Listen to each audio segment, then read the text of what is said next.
তীব্র আন্দোলনের মুখে ৫ আগস্ট ক্ষমতা থেকে উৎখাত হয়েছিলেন বজ্রকঠিন হাতে দেশ চালানো শেখ হাসিনা। এমনকি দেশ ছেড়ে পালিয়েছেনও তিনি। প্রধানমন্ত্রীর বাসভবন গণভবনে ওই দিন ছাত্র জনতার ঢেউ আছড়ে পড়েছিল। গণঅভ্যুত্থানের বিজয় উদযাপন করে তারা। সেই সঙ্গে অবসান ঘটে বিশ্বের সবচেয়ে দীর্ঘ সময়ের নারী সরকার প্রধানের ১৫.৫ বছরের শাসনামল। এ নিয়ে দীর্ঘ এক প্রতিবেদন জাপানি সংবাদ মাধ্যম নিক্কেই এশিয়া বলেছে, শেখ হাসিনা কিভাবে দেশে দেশে নিজ দেশে গণতন্ত্রের কণ্ঠরোধ করেছিলেন তা উঠে এসেছে এই প্রতিবেদনে। বাংলাদেশের সাবেক প্রধানমন্ত্রী শেখ হাসিনাকে নিয়ে দীর্ঘ এক প্রতিবেদন করেছে জাপানি সংবাদ মাধ্যম নিক্কেই এশিয়া। প্রতিবেদনে বলা হয়েছে, তিনি কিভাবে নিজ দেশে গণতন্ত্রের কণ্ঠরোধ করেছিলেন, বঙ্গবন্ধু শেখ মুজিবুর রহমানকে কিভাবে দেবতাতুল্য করে তুলেছিলেন এবং সাধারণ মানুষের মতামতকে উপেক্ষা করে কিভাবে একেবারে নিজের মনের মতো ধাঁচে গড়া গতানুগতিক শাসন চালিয়ে গেছেন ১.৫ দশকেরও বেশি সময়।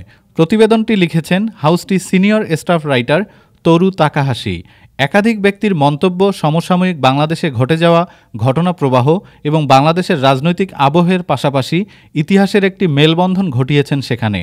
প্রতিবেদনে উল্লিখিত ইনস্টিটিউট অব ডেভেলপিং ইকোনমিক্সের নির্বাহী ভাইস প্রেসিডেন্ট মাওমি মুরাইয়ামার মন্তব্য অনুযায়ী ১৯৯৬ সালে শেখ হাসিনা যখন প্রথমবার প্রধানমন্ত্রী হন তখন তার কাছে মনে হয়নি তিনি কর্তৃত্ববাদী শাসন কায়েম করবেন। তবে ২০০৯ সাল পরবর্তী শেখ হাসিনার শাসনামল বিশ্লেষণ করে অন্য আবহ খুঁজে পান মুয়াইমা। এ প্রসঙ্গে তিনি বলেন, ২০০৯ সালে দ্বিতীয়বার ক্ষমতায় আসার পর থেকেই কর্তৃত্ববাদী শাসকের মতো আচরণ করতে শুরু করেন শেখ হাসিনা। তিনি দ্রুতই সংবিধান থেকে তত্ত্বাবধায়ক সরকারের বিধান তুলে নিতে মরিয়া হয়ে ওঠেন।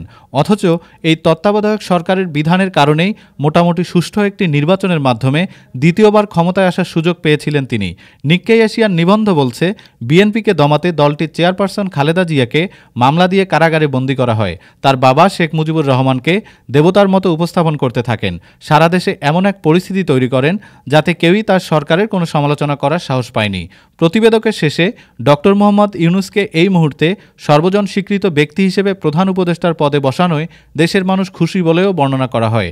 তবে জাতীয় নির্বাচনের আয়োজন বেশি দ্রুত করে ফেললে বিএনপি এই মুহূর্তে ক্ষমতায় আসবে এটাও অনুমেয় বলে উল্লেখ করা হয়। তাই তারাও যে আওয়ামী লীগের মতোই শুধু মোড়ক পাল্টে একই কাজ করবে না, এই শঙ্কাও প্রকাশ করা হয়েছে।